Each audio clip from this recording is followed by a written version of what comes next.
Así inicia Es Noticia, noticia en profundidad. Qué placer acompañarles. Soy Tatiana Pérez y les saludo desde nuestra sede central. En Caracas, en Venezuela, a partir de este momento, en la próxima hora, tenemos 3 temas que son noticia. Aquí están primero en titulares. En noticia Colombia, con movilizaciones en todo el país, se conmemora un año del estallido social que llevó a millones de personas a las calles, en particular a los jóvenes. ¿Qué ha pasado con las investigaciones por los muertos, heridos y mutilados? ¿Cuál es la consecuencia de este estallido social? Vamos a analizarlo. En noticia Uruguay, suspendida por la pandemia, regresa la Marcha del Silencio, que se realiza cada año desde el fin de la dictadura. Familiares de las víctimas exigen saber del paradero de sus seres queridos. ¿Qué pistas hay? Profundizamos en ello. En noticia Rusia-Ucrania, el secretario general de la ONU, Antonio Guterres, visitó ambas naciones, se reunió con los presidentes Putin y Zelensky en una estrategia mediadora en el conflicto. Nos preguntamos lo siguiente, demasiado tarde, ¿cuál ha sido el papel de la ONU en esta crisis? Miramos hacia atrás, profundizamos en ello. En noticia casi comienza, bienvenidos, bienvenidas.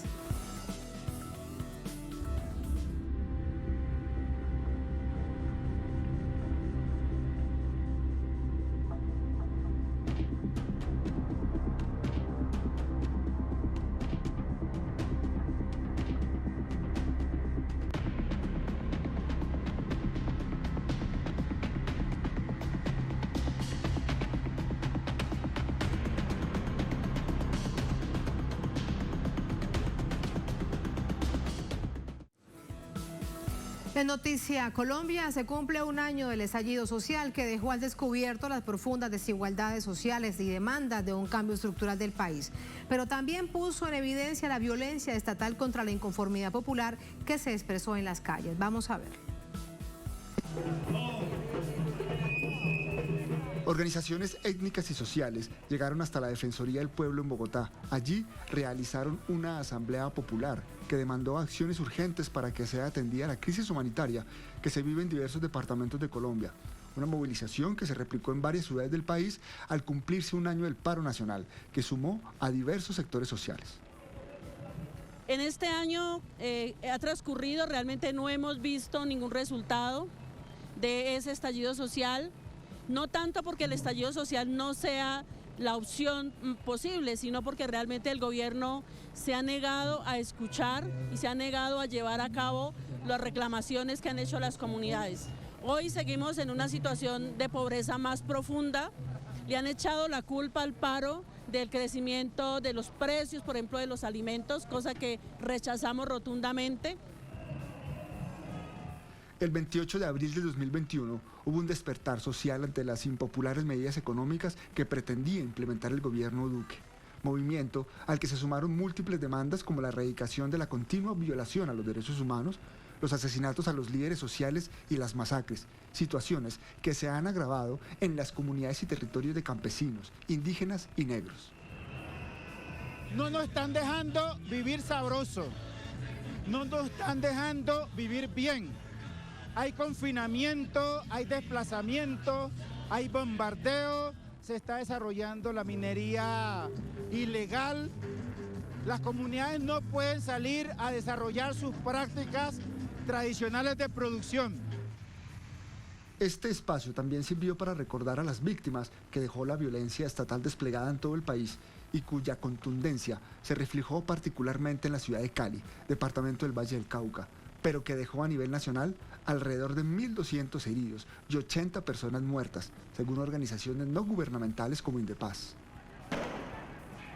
Deja al desnudo una situación de control territorial por los grupos armados, grupos civiles o paramilitares, mejor dicho, que poca gente conocía y que realmente, aunque en la ciudad de Cali se vive, el resto del país lo desconoce y que realmente cuando el general Zapatero se traslada a la ciudad de Cali y dice que va a pacificar la ciudad, pues eso se refleja y queda al desnudo totalmente esa situación de contexto, de control territorial.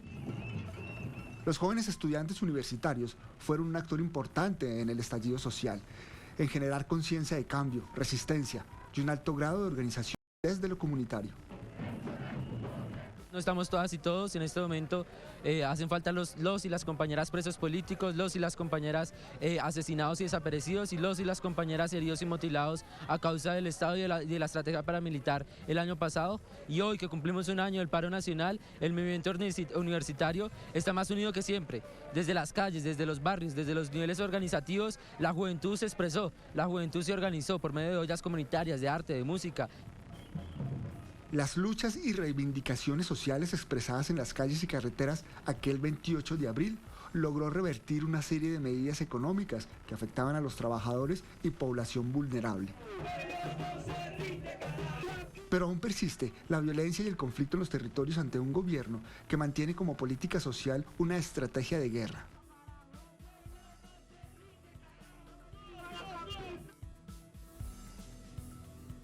Teníamos allí el informe, el balance de la jornada con nuestro corresponsal en Bogotá, Hernán Tobar, con quien conversamos ahora. Él se mantiene en las calles, ahora continúa desde las afueras, uno de los accesos de la Universidad Nacional de Colombia. Hernán, muy buenas noches. Más temprano le contabas a la señal informativa de Telesur que había disturbios, que hubo enfrentamientos entre un grupo de manifestantes y el Escuadrón Móvil Antidisturbios. ¿Cuál es la situación a esta hora? Tatiana, televidentes, muy buenas noches. Sí, efectivamente, pues a esta hora, exactamente a las 7:40 hora local, pues ya la situación se ha regularizado. Ya los manifestantes ingresaron al interior de la universidad, la policía, los agentes de la policía y el Escuadrón Móvil Antidisturbios se ha retirado, ya se ha regularizado el tráfico por esta importante vía, la calle 26.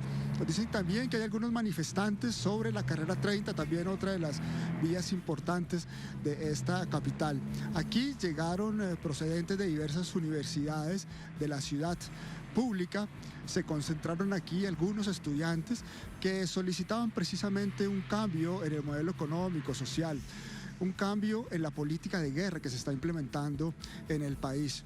Algunos estudiantes nos aseguraron que precisamente la provocación la inició el Escuadrón Móvil Antidisturbios mientras ellos hacían aquí un plantón exigiendo pues garantías para los diversos grupos sociales, los diversos grupos étnicos que han venido sufriendo esa guerra del enemigo interno. Pero para que nos comente un poco lo que sucedió aquí, estamos con Daira Alvarado, ella es defensora de derechos humanos, abogada. Doctora, ¿qué pasó aquí? ¿Por qué se presenta, como siempre en estas situaciones, el accionar del ESMAD? Bueno, básicamente el accionar del ESMAD se debe en un intento de desplegar la movilización social que se encontraba a partir de las aproximadamente 2 de la tarde aquí en la Nacional. Las movilizaciones salieron de diferentes universidades a las 10 de la mañana, se desplegaron hasta acá, hacia la Universidad Nacional. Aproximadamente hacia las 4:40 se empieza a ver la confrontación por parte del ESMAD, la provocación hacia los estudiantes que se encontraban aquí. La confrontación da hasta ahorita a las 7 de la noche. Tenemos aproximadamente 3 personas capturadas, 3 mujeres. Las mujeres han sido trasladadas por efectivos de la Policía Nacional varones, aun y cuando en las diferentes negociaciones que se han hecho con la Mesa 563, que es el protocolo que regula la movilización social acá en Bogotá, se ha solicitado en varias ocasiones que el traslado a mujeres sea por efectivas mujeres. Esto no fue así, las 3 mujeres fueron trasladadas por 6 hombres que se encontraban, digamos, en la patrulla con ellas. Ellas van a ser trasladadas al CTP, posiblemente salgan el día de mañana, esperemos sea así, porque el traslado es un traslado por protección, no hay captura, no hay delito. Y tenemos una persona herida al interior del campus que ha sido trasladada en una ambulancia. ¿La policía no alcanzó a ingresar al interior? La policía no tiene permiso por autonomía universitaria de ingresar a las universidades públicas del país. Esta no fue la excepción, no ingresaron a la Universidad Nacional. Doctora, y por último, hace un año también hubo bastante represión por parte de la fuerza pública. ¿Se han cumplido algunas de las exigencias que hizo la Corte Interamericana de Derechos Humanos frente a las movilizaciones y manifestaciones? No, señor. De hecho, el día de hoy todas las violaciones causadas por el ESMAD vuelven y se repiten. Disparos al pecho, evitando el disparo parabólico, que es el que está dentro de los protocolos. Los traslados por protección, como lo manifesté, no están siendo adecuados. la fuerza pública fue mayor a la cantidad de personas que se estaban movilizando, aproximadamente 40 efectivos del ESMAD, 3 tanquetas para aproximadamente, yo creo que no habían más de 400 personas acá. Bueno, muchas gracias por su participación con Telesur. Es una historia que se repite, Tatiana. Desde el año pasado, la brutalidad policial, la brutalidad del ejército, inclusive el año pasado participaron civiles que estuvieron armados. Y en ese momento las cifras que dejó la movilización y el ataque a los manifestantes fue de 83 homicidios en el marco del paro nacional, 44 con presunta autoría de la fuerza pública, 96 víctimas de violencia ocular, 35 víctimas de violencia sexual por parte de la fuerza pública. Eso fue el año pasado, precisamente cuando se conmemora un año del estallido social y de la protesta social, el paro nacional, que entre otras cosas exigía pues que haya un cambio en esa política, en esa doctrina interna del enemigo, donde se ataca a los manifestantes, como nos comentaba la abogada, que ocurrió aquí en la Universidad Nacional en Bogotá, Tatiana. Gracias, Hernán, gracias por esta información, por ese testimonio tan oportuno para sumarlo al análisis, porque esto da cuenta de todas esas deudas que aún hay en el país, y una de ellas es acabar con el escuadrón móvil antidisturbios que tanto daño hace a la población. Gracias, Hernán, muy buenas noches. Muy buenas noches, Tatiana. Vamos a entrar con el análisis. Para ello nos acompaña Fernando Rodríguez, es abogado, defensor de derechos humanos en la Fundación Comité de Solidaridad con los Presos Políticos, es el representante de víctimas de ejecuciones extrajudiciales, también con nosotros desde Bogotá. Fernando, muy buenas noches, bienvenido. Buenas noches, Tatiana, un gusto saludarlos. Muchísimas gracias. Quiero comenzar ese análisis con usted por donde finalizaba mi conversación con nuestro corresponsal, con Hernán. Al final de cuentas, pareciera que el Estado en general, el gobierno en cabeza de él y además una organización que tanto daño le hizo al estallido social como el Escuadrón Móvil y Antidisturbios se sale con la suya, porque a pesar de todos los intentos por reformarlo y algunos otros por acabarlo, pues ahí sigue haciendo lo mismo. ¿Cuál es su análisis?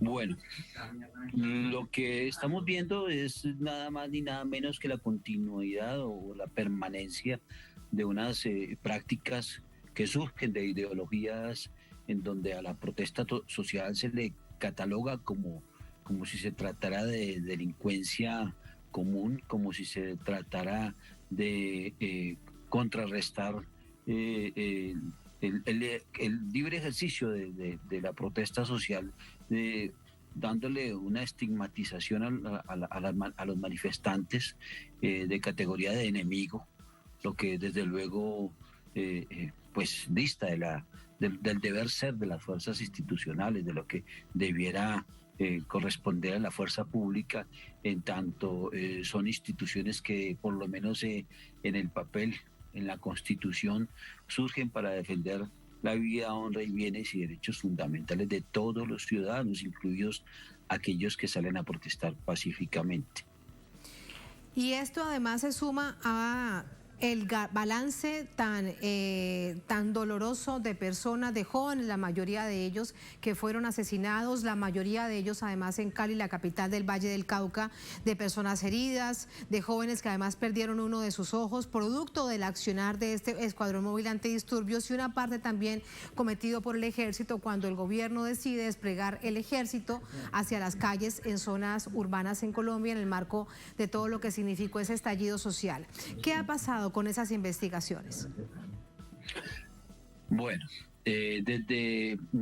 como siempre ocurre en este tipo de situaciones de investigaciones de carácter penal, las instituciones que absorben o que asumen por primera mano la instrucción de cada uno de estos casos, pues termina siendo en un altísimo grado en las fuerzas militares con su justicia penal militar, recogiendo o pretendiendo olvidar, pasar por alto lo que corresponde al respeto a los derechos y convenios internacionales que el Estado colombiano ha suscrito con la comunidad internacional, en el sentido de que cuando se trata de violaciones graves de los derechos humanos es la competencia o mejor y posteriores judicializaciones es la justicia ordinaria, no la justicia penal militar.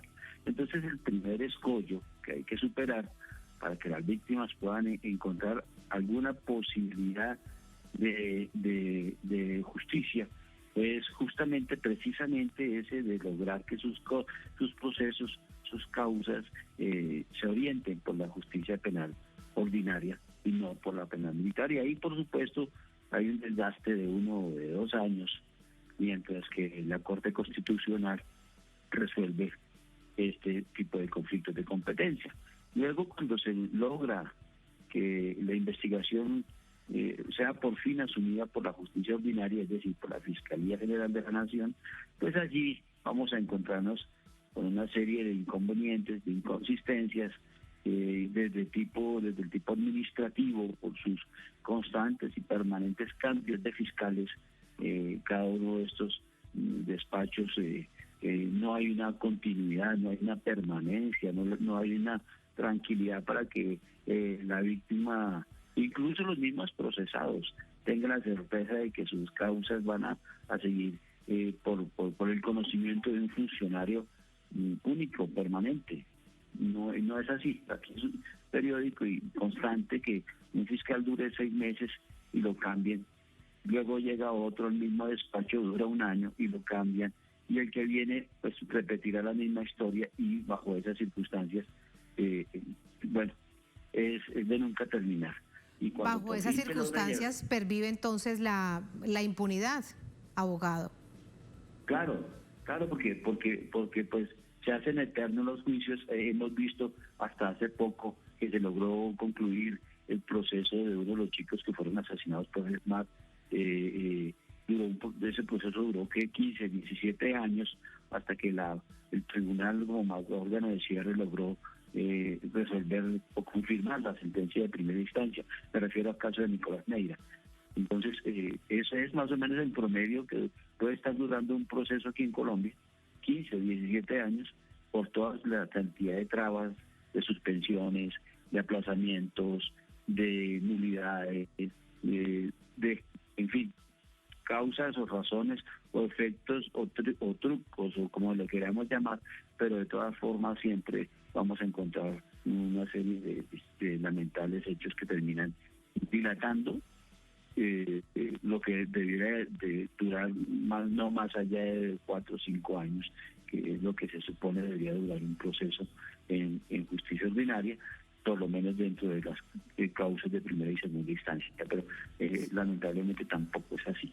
Entonces son incluso el orden estructural de la misma administración de justicia, que tienden a generar toda una serie de dificultades gravísimas para los distintos procesales o partes dentro de estos procesos penales. Sí. Y como estamos hablando de violencia estatal, peor. Claro, y a esto entonces sumar también que el informe de la Comisión Interamericana de Derechos Humanos y de los expertos independientes que visitaron Colombia hicieron toda una serie de recomendaciones y exigencias, pues entonces también con eso, después de 1 año del estallido social, solamente quedará el recuerdo, porque hay un Estado que no cumple.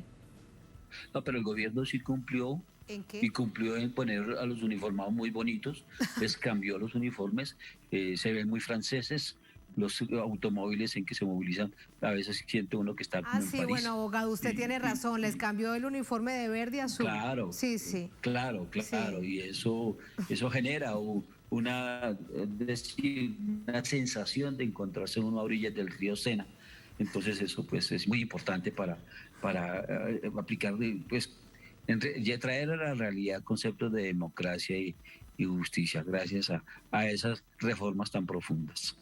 Todo esto ahora desde una perspectiva política, ¿cómo lo percibe usted de cara a la próxima primera vuelta presidencial, 29 de mayo? ¿Cree usted que el estallido social, además, como decía nuestro corresponsal, que despertó las conciencias de las necesidades sociales que son tan profundas en Colombia, pero un país que por distintas circunstancias fue llevando cada vez más la propia clase política a que se volviera apolítico, a que no le importara que porque los políticos eran los encargados de resolver los problemas problemas sociales, la verdad, nada más mentiroso que eso. ¿Cree usted también que hay un componente de consecuencia política de ese estallido social evidente? Bueno, se puede, en mi opinión, hay una situación muy particular, muy importante que afortunadamente, y lo digo con cierta tranquilidad, en cuanto a que la juventud está dando ejemplo. Y es precisamente estos chicos los que han salido a las calles, o incluso aquellos que no lo hacen desde sus hogares por el miedo, por la razón que consideren, no lo hacen, sí están adquiriendo una conciencia política y una conciencia que antaño no se veía. Y en eso las redes sociales han jugado papeles importantísimos, porque si bien es cierto, todo es casi que en tiempo, o todo es en tiempo real, pues los muchachos están perdiendo el miedo, ellos están asumiendo el reto de cambiar esta sociedad y de cambiar esta estructura de estos órganos del Estado, o esta clase política que ha venido destruyendo este país, asumiendo cambios importantes, y eso lo vimos en la última jornada electoral. Afortunadamente se le dio un vuelco impresionante que es algo positivo y esperanzador.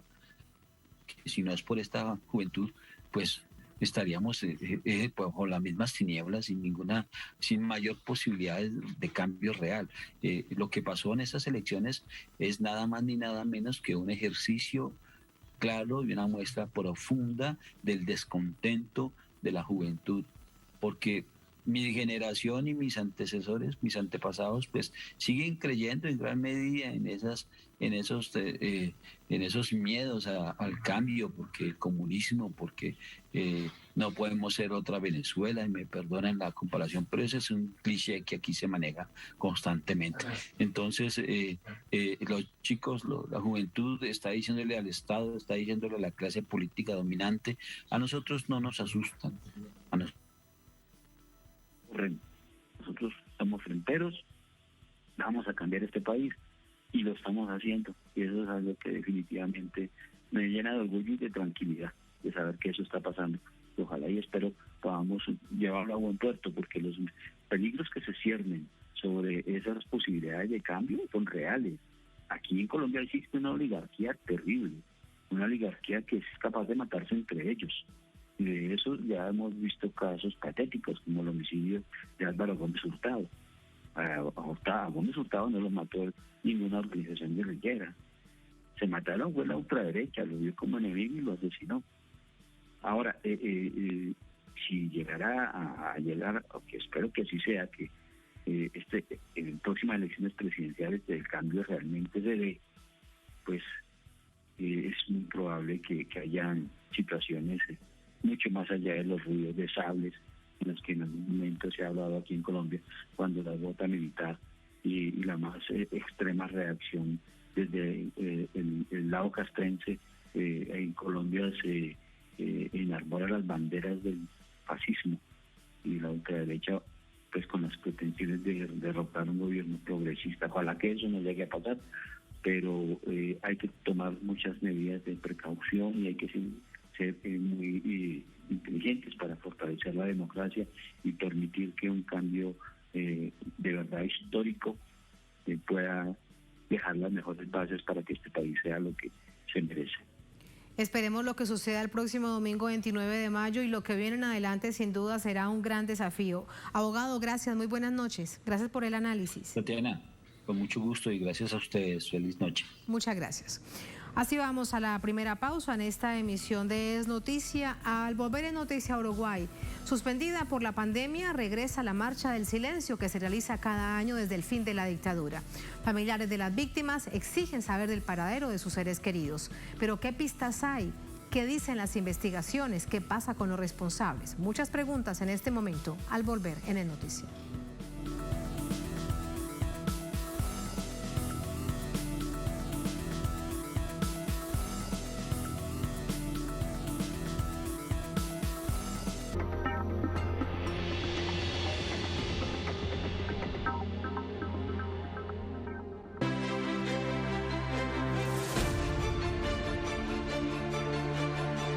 Nuestra señal es abierta porque Telesur siempre da más.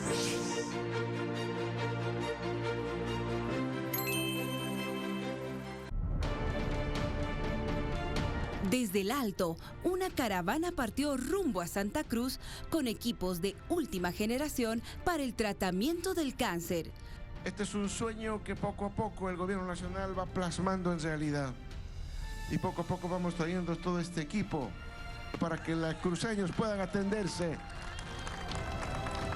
y combatir el cáncer. Aquí está su gobierno nacional combatiendo con ustedes contra el cáncer, hermanos cruceños. ¡Que viva Santa Cruz! ¡Que viva la salud!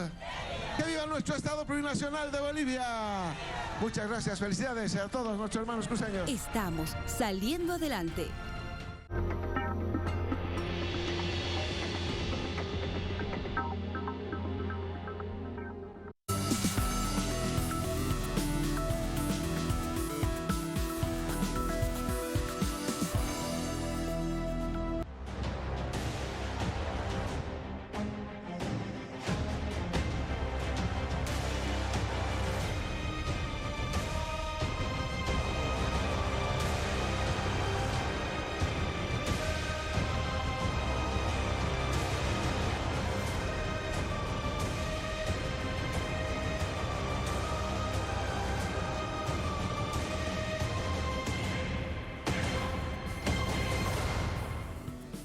En noticia, Uruguay, de nuevo la ciudadanía exige justicia en las calles en la capital por parientes de víctimas, desaparecidos y asesinados por la dictadura. Con el lema, la verdad sigue secuestrada. Todo esto en la Marcha del Silencio que se realiza durante este mes de mayo. Un grupo de madres y parientes de detenidos y desaparecidos, víctimas de la dictadura militar entre los años 1973 y 1985, se agruparán con la esperanza de conseguir información de lo sucedido a sus seres queridos, hacer justicia, recordarlos, honrar su memoria y lucha. Además, esta movilización en repudio a los crímenes y las violaciones de los derechos humanos se concibe también para exigir la verdad de los hechos, avivar la memoria histórica para que no se repitan las torturas, las desapariciones forzadas y las ejecuciones extrajudiciales. Razones suficientes para que cada 20 de mayo se lleve a cabo desde hace 26 años en varias ciudades y principalmente en Montevideo, la Marcha del Silencio, convocada por la organización Madres y Familiares de Detenidos y Desaparecidos de Uruguay. Se espera que esta tradicional actividad, que reúne a miles de personas, luego de 2 años de ausencia en las calles por la pandemia, logre acercarse al gobierno de Luis Lacalle Pou para que le exija a las Fuerzas Armadas la información del paradero de 197 víctimas. Según la Organización de Madres y Familiares, existen evidencias de instalaciones castrenses que guardan archivos de las actuaciones represivas de 1973 a 1985 en el marco de la Operación Cóndor, y aún no hay respuestas del actual presidente. Más información a esta hora desde Montevideo con nuestro corresponsal permanente, Mateo Grillé. Mateo, muy buenas noches. Preguntarte acerca primero del contexto y luego, bueno, de la expectativa que hay por el retorno de una marcha que siempre ha sido tan característica y tan simbólica. En tiempos de pandemia quedó suspendida, pero bueno, ahora retorna. Buenas noches, Tatiana. Sí, efectivamente ahora retorna y se espera que otra vez decenas de miles de personas que participan cada 20 de mayo concurran nuevamente a las distintas marchas que se van a hacer en todo el país. Desde hace ya bastantes años se hacen en todo el país, aunque, claro, la principal, la más característica, la que tiene más resonancia, es la que transcurre aquí en Montevideo, en la avenida 18 de Julio, porque son cientos de miles de personas que acuden a una marcha que se llama Marcha del Silencio, que efectivamente concurren las personas que van y transcurre la marcha en un absoluto silencio, solo interrumpido por el nombre de los detenidos desaparecidos que se van mencionando, y la población, la gente que va a la marcha, los marchantes, dicen presente cada vez que escuchan un nombre de un detenido desaparecido.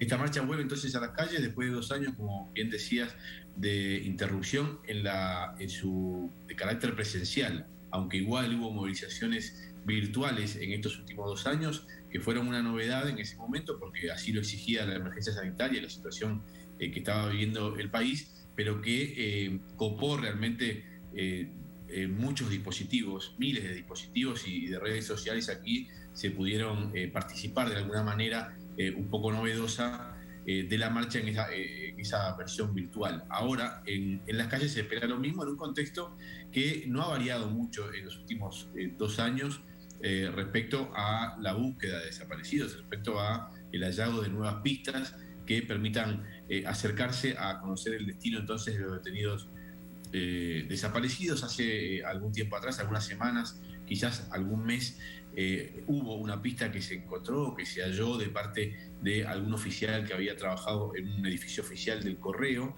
y allí fue la Institución Nacional de Derechos Humanos a investigar, pero finalmente no encontró mucha cosa. Y como decía también el informe, hay una necesidad de parte de los familiares de detenidos desaparecidos de reunirse con el presidente Luis Lacalle Pou, pero eso en los últimos tiempos no ha sido posible, aunque hay un compromiso también expreso, público, notorio, de Lacalle Pou, notorio en la medida en que lo dijo ante las cámaras de televisión, que también él se comprometía a continuar con la búsqueda de detenidos desaparecidos. Hasta ahora no ha habido mayor novedad, y lo que sostienen los familiares, que también lo decía el informe, es que la verdad o los datos que permitan acercarse a ella están ocultos, pero están dentro de sedes castrenses o dentro de algunos operarios, algunos militares que todavía viven, que tienen datos de qué es lo que sucedió con estas personas, con los detenidos desaparecidos. En ese contexto es que se desarrolla esta marcha. Además, a partir del 2 de mayo, es decir, el día después de la conmemoración del Día de los Trabajadores, comenzará también un clásico en el Uruguay, que es el Mes de la Memoria, donde se podrán acercar los uruguayos y las uruguayas a muchísimas actividades que se van a desarrollar durante todo ese mes en todo el país, para concientizar a la población en la necesidad de hacer memoria y de reclamar por verdad y justicia. Y aquí hay además algún punto importante para preguntarte, muy similar a lo sucedido en Argentina con la cifra de los desaparecidos, 30.000 desaparecidos en Argentina, aunque el expresidente Mauricio Macri lo cuestionó y todos lo recordamos. Para el caso de Uruguay, muchos menos, pero solamente por uno hay que luchar para saber qué fue lo que sucedió, por la verdad, y además por encontrar su cuerpo o cualquier hecho que evidencie y le dé un poco de tranquilidad a su familia. 200 personas desaparecidas en Uruguay. Esa es la cifra que se mantiene después de que se llegó a ese número. Es una cifra que después de todas estas décadas se mantiene, Mateo. Sí, 197 son los que actualmente se reclama conocer su paradero. Hay que recordar que en los últimos años, sobre todo a partir del inicio de los gobiernos de la izquierda, del Frente Amplio, en el año 2004, se encontraron restos de detenidos desaparecidos en terrenos pertenecientes a lugares donde hay militares, donde hay sedes del ejército, pero el número que hasta ahora se busca y todo el mundo está de acuerdo es 197 personas detenidas desaparecidas que, como tú decías, se continúa entonces en esa búsqueda y no hay hasta ahora nuevas pistas, por lo menos no aparecen mencionadas. Tampoco hay comunicaciones por parte del Poder Ejecutivo de que se esté en una pista firme buscando para hallar a algunos de estos detenidos desaparecidos, para conocer finalmente la verdad de lo que sucedió con ellos y la verdad también de la participación del Estado en el terrorismo de Estado propiamente dicho, que es algo que también no solo las organizaciones sociales están vinculadas a este tema, por ejemplo Madres y Familiares, sino en general la sociedad uruguaya reclama mucho, ¿no? ¿Cuál es o fue la participación del Estado en esta persecución a personas que simplemente opinaban distinto a lo que opinaba la dictadura cívico-militar de esos años? Muchísimas gracias, Mateo. Hechos que llevamos al análisis. Gracias. Buenas noches. Buenas noches. Muy buenas noches. Para ello nos acompaña Javier Tacino, integrante de familiares detenidos y desaparecidos. Nos acompaña desde Montevideo vía telefónica. Javier, buenas noches. Bienvenido. Buenas noches. ¿Cómo están ustedes? Gracias por llamar. A usted muchísimas gracias. Primero preguntarle acerca de un punto clave de lo que también nos estaba relatando nuestro corresponsal Mateo. Es este mes de mayo, que ya está próximo a iniciar, con una serie de conmemoraciones para recordar que hay una cantidad de personas, de uruguayos, uruguayas, sobre los que no se conoce su paradero. Quiero preguntarle de ello. Claro, cuando Mateo decía de las 190 personas que nosotros publicamos, las desaparecidas 197 personas, hay información, y en la página web de familiares existe, hay información de unas 40 personas, ¿no? Hay 6, aparecieron 6 en Montevideo, sus cuerpos, aparecieron 12 en la Argentina, aparecieron en Paraguay, en Chile, y después aparecieron una cifra de unos cuantos compañeros que han informado o han dicho sobre la huella digital y han desaparecido los cuerpos, que deben ser unos 10 o 12 cuerpos. En donde los familiares realmente no lo aceptan, porque no están los cuerpos, pero es la información que nosotros tenemos sobre, y eso fundamentalmente se hizo a partir del 2004, cuando hubo un compromiso de entrar en los cuarteles y entrar a informar y formar diferentes comisiones, a partir de esa fecha, en todo ese periodo, hasta el último que se encontró en el batallón 13, que fue fruto de una excavación que se hizo al barrer, como no había información, y ese último fue Eduardo Bleyer, un compañero desaparecido en esa época de la dictadura, donde se trabajó, al no tener información, había ciertos indicios de Bleyer por esos lugares, en el batallón 13, y bueno, y se excavó todo, fue el método que al no haber información se aplicó durante unos años antes del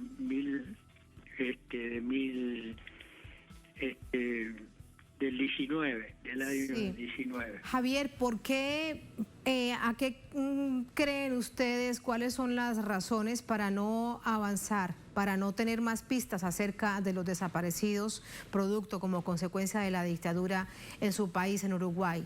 ¿Qué es lo que sucede?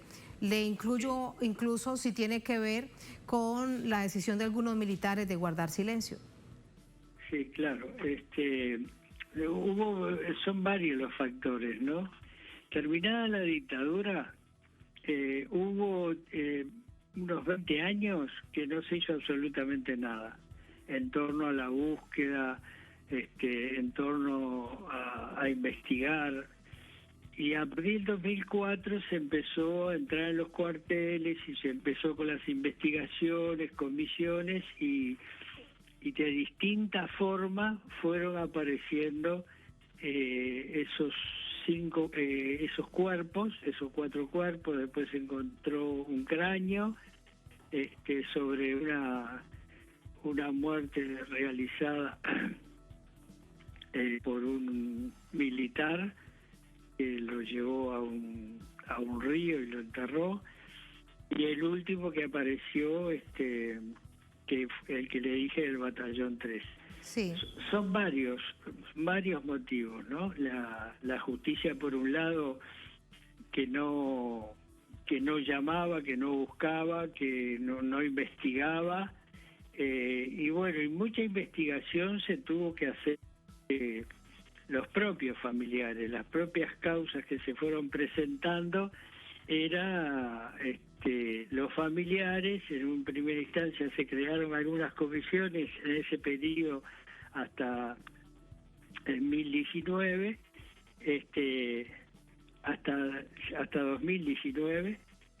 Se formaron varias comisiones, se fue perfeccionando, pero no dio la posibilidad porque tampoco los militares ayudaron en ese sentido, sino que escondía la información. En los últimos años, la virtud que tuvo, que se creó una Fiscalía de Derechos Humanos. Y esa fiscalía tomó los casos. Nosotros denunciamos unos 300 casos que estaban los expedientes quietos, y bueno, y esa fiscalía tomó esa información, estudió la situación y tomó 180 casos que podía trabajar porque existía algo de información. De ahí surgieron procesamientos, ¿no? Ya había procesamientos. En todo ese periodo hubo unos 20 procesamientos que eran los responsables por diferentes causas. Por ejemplo, hubo militares que fueron por 20 muertes, incluido desapariciones. Hubo diferentes causas en las que se trabajó, pero no se profundizó. La Fiscalía de Derechos Humanos, que fue creado por ahí, por el 15, el 2015, empezó a investigar, a concentrar, y bueno, y logró procesar 46 represores. Lo que falta es una profundización de investigación y por supuesto, esos civiles y militares que participaron en el golpe de Estado, porque fue un golpe cívico-militar, no actúan en consecuencia de que eso tranquilizaría y desarrollaría en definitiva la búsqueda, la aparición de los desaparecidos, no solamente una justicia por el hecho de que la desaparición, lo que desaparecieron fueron trabajadores, mujeres, maestras, profesionales, que lucharon en torno a una defensa de la democracia. Cuando ellos desaparecen, luchaban por defender una democracia, volver a la democracia porque había un golpe de Estado. Y bueno, a través del tiempo, después que terminó la dictadura, se fue envolviendo como en una tiniebla que como que los desaparecidos no existían, como que los desaparecidos eran personas malas, personas violentas, y no hay más violencia que una dictadura que lucha por detener la democracia. Increíble eso, Javier, que nos dices, porque es revictimizar a una víctima de desaparición. Realmente todo un proceso que debería continuar. Brevemente, permítame preguntarle, Javier, si existe alguna expectativa realmente de reunirse con el presidente Luis Lacalle Pou. Sí, nosotros nos hemos reunido con el presidente antes de la elección y después de la elección. Y ahí hubo compromiso. No hay que olvidarse que antes de la elección estaban antes de votar estaba la elección. Entonces, el sentir popular sobre el tema de los desaparecidos a través del tiempo fue creciendo y creciendo, de tal manera que las manifestaciones o las incorporaciones de gente en busca de justicia en un país de 3 millones de habitantes se hacía en 35 lugares, en los 19 departamentos de Montevideo, y a su vez casi duplicaba porque se hacía en 36 lugares, en 26 lugares distintos. Quiere decir que en algunos departamentos se hacía en 3, 4 lugares, en otros 2, y la solidaridad se daba en 12 países del exterior. que los uruguayos que estaban en esos lugares desarrollaban una solidaridad por la búsqueda. Quiere decir que el aspecto en lo que tiene que ver al apoyo popular ha ido creciendo fruto del trabajo y de la información, sobre todo de quiénes eran los desaparecidos y por qué desaparecieron, porque siempre que suceden estas cosas hay un elemento económico en el medio en la cual la gente se expresa o quiere expresar por defender sus derechos, viene la represión y en este caso vino una dictadura cívico-militar y arrasó de una manera brutal, donde las detenciones y las torturas fueron impresionantes. No había ahí posibilidad que una mujer sufriera menos que los hombres, sino que fue una cosa pareja y brutal, y muy brutal, sobre todo para las mujeres. También y muy importante, claro, y muy importante esto que nos dices, además, como un ejercicio de memoria histórica, recordando que la historia de esta manera no debe repetirse, una historia tan dolorosa. Javier, gracias, muy buenas noches. Muchas gracias, Javier, buenas noches. Claro, el tema de la memoria es muy importante, no solamente para la gente que desarrolla la memoria y denuncia este tipo de cosas, sino al mismo tiempo la memoria y la lucha por la verdad y la justicia refuerza la democracia la fortalece, ¿no? Como las democracias fortalecen toda esa igualdad de oportunidades que se le puede brindar a la gente para vivir, este es un aspecto de esa igualdad de oportunidades. Muchas gracias, Javier, muy buenas noches. Sí. Para que tengas una idea, sobre la memoria se trabajó muchísimo, porque existen varias instancias de memoria en lugares de represión, están marcadas, ¿no? En establecimientos militares, en lugares de tortura, hay sitios de memoria en Montevideo y en varios departamentos del interior, marcados los sitios de memoria, monumentos o aspectos que hace la gente determinados, y a su vez también en las puertas de los cuarteles donde se torturaba, donde se mató gente, donde se desapareció. Quiere decir que la memoria la fue abrazando la gente y se fue solidarizando. Sí. Y eso es lo que yo te decía, que la participación, capaz que no es fácil de entenderlo, pero sí, yo creo que sí. En un país de 19 departamentos, donde Montevideo es la mitad de la población, más o menos, la gente se expresa de esa magnitud. Llega el 20 de mayo y la gente se empieza a preparar. Por eso... Un asunto arraigado, Javier. Debo despedirte, Javier, pero prometemos que mantendremos durante este mes de mayo y, por supuesto, el próximo 20 de mayo el tema en el análisis en el Noticia, en el servicio informativo de Telesur, para informar y para contar y para profundizar en esto que es tan importante. Javier, gracias, muy buenas noches. El mayo es el mes de la memoria y después te cuento, si nos comunicamos, por supuesto. Cómo se va a tratar, cómo se está llevando a cabo. Ahora tenemos el 1 de mayo, pero enseguida que termine el 1 de mayo, vamos a desarrollar un trabajo de memoria sobre todo el mes de mayo. Muchas gracias, Javier. Por su oportunidad Muy bien, gracias a usted siempre, gracias. Así vamos a la última pausa en esta emisión de Es Noticia. Al volver en Noticia, Rusia y Ucrania. El secretario general de la ONU visitó ambas naciones, se reunió con los presidentes Putin y Zelensky en una estrategia que, según la ONU, busca ser mediadora en el conflicto, especialmente desde una perspectiva humanitaria. Pero es demasiado tarde. ¿Cuál ha sido el papel de la ONU en esta crisis? Vamos a analizarlo al volver en Es Noticia.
En noticia Rusia-Ucrania, el secretario general de Naciones Unidas, Antonio Guterres, de visita en ambos países en el contexto de crisis, asume una clara posición. Vamos a verlo.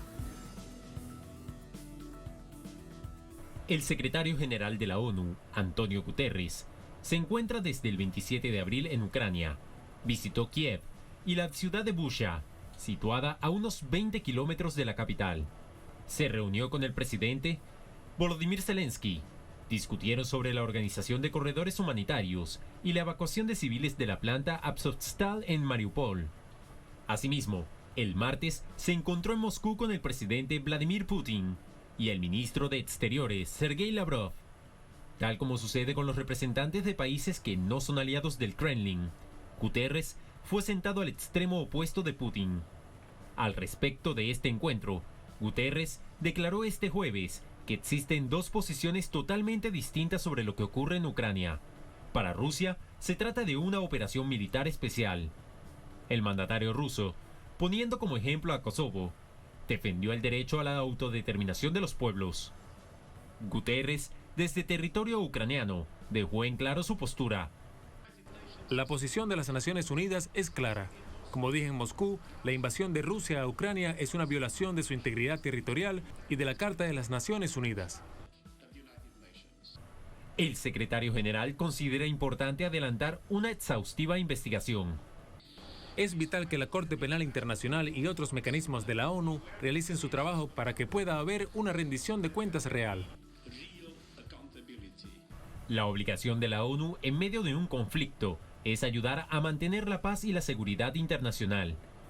Con este objetivo, la organización intenta prevenir los conflictos y poner de acuerdo a las partes implicadas.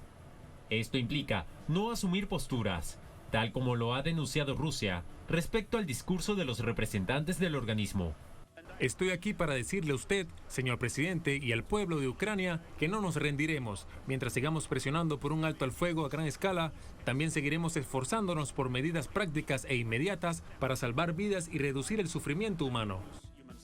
Aún así, Guterres señala que espera tender puentes para la conciliación y el instrumento para ello sería la creación de un grupo de contacto para la búsqueda de las posibilidades de abrir corredores humanitarios seguros, con un cese al fuego. Guterres no indicó si habrá alguna investigación sobre la denuncia que hizo Rusia por la presencia de laboratorios en Ucrania en los que se fabrican armas químicas con financiamiento de Estados Unidos. Rusia también denunció este jueves la llegada de 7.000 mercenarios extranjeros a Ucrania desde el 24 de febrero, provenientes de 63 países, entre ellos Polonia, Estados Unidos, Canadá, Rumanía, el Reino Unido y Georgia. En paralelo, una portavoz de Naciones Unidas anunciaba que las elecciones de un nuevo miembro del Consejo de Derechos Humanos, en lugar de Rusia, tras su suspensión, están previstas para el próximo 10 de mayo.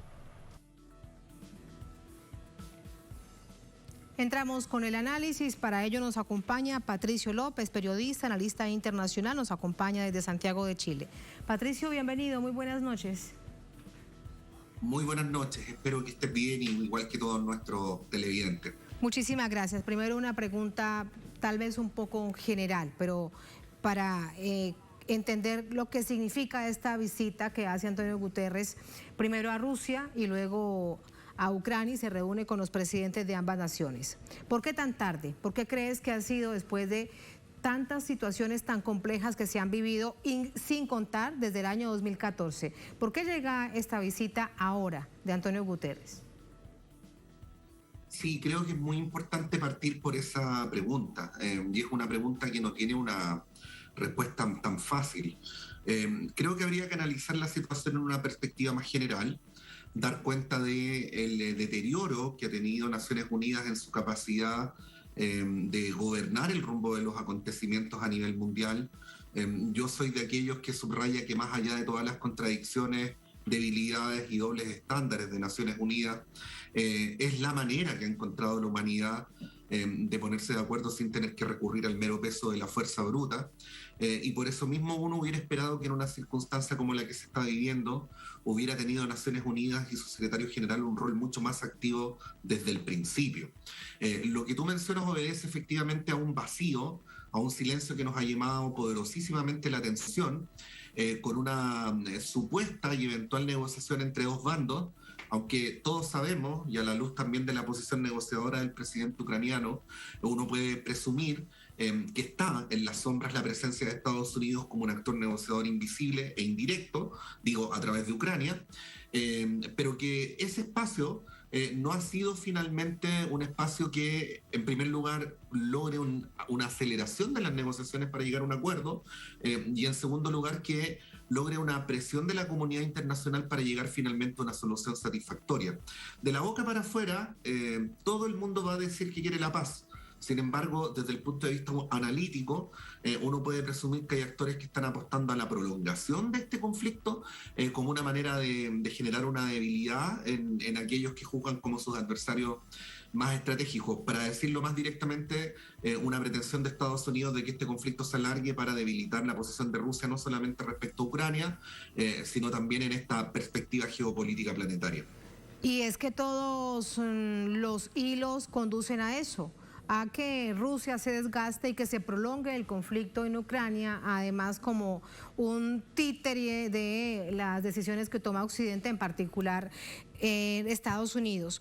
Lo que además llama la atención, Patricio, en particular quiero preguntarle de lo que no hace referencia de hechos tan graves que han sido denunciados por Rusia y por otros países, incluso en el propio Consejo de Seguridad de Naciones Unidas, China también, de los que no hablaba, de los que no hizo ninguna referencia Antonio Guterres.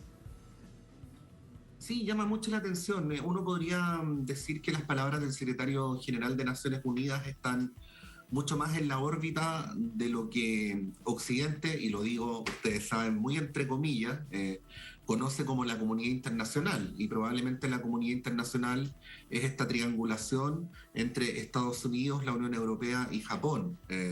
Bueno, Guterres, más que una persona que va con una retórica de poder generar empatía hacia ambas posiciones y poder acercarlas, finalmente, como lo pudimos escuchar y ver en el reportaje que ustedes presentaban, reproduce con bastante similitud lo que han sido las posturas y los pronunciamientos públicos tanto de la Unión Europea como de Estados Unidos en este conflicto. Es evidente que el factor humanitario es un factor central, y me parece que todos los seres humanos de buena voluntad en el mundo deberían favorecer una solución y especialmente generar las condiciones para que aquellas personas que tienen que salir de Ucrania lo puedan hacer en las condiciones menos malas posibles.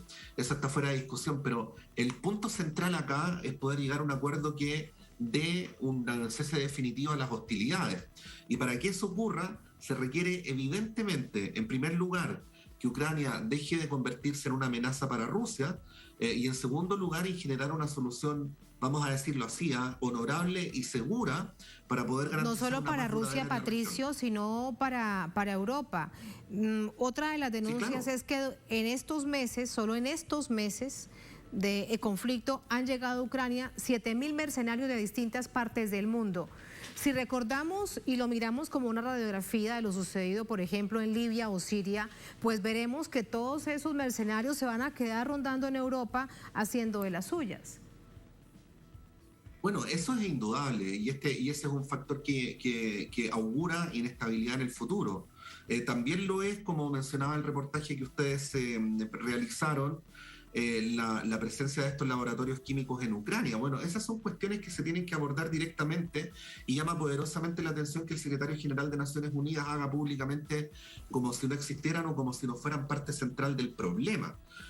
Es eso lo que hay que abordar, eso es lo que hay que enfrentar directamente, pero más que eso, porque esto tiene una vía diplomática que puede ser silenciosa, pero lo más importante es ayudar a entender por qué el conflicto ha llegado al punto en que llegó. Uno puede ser muy crítico de la manera en que Rusia eventualmente vulneró el orden internacional, pero no se puede sino entender que es una reacción frente a un hecho que viene siendo gatillado lentamente en las sombras por Estados Unidos a través de la OTAN durante varios años.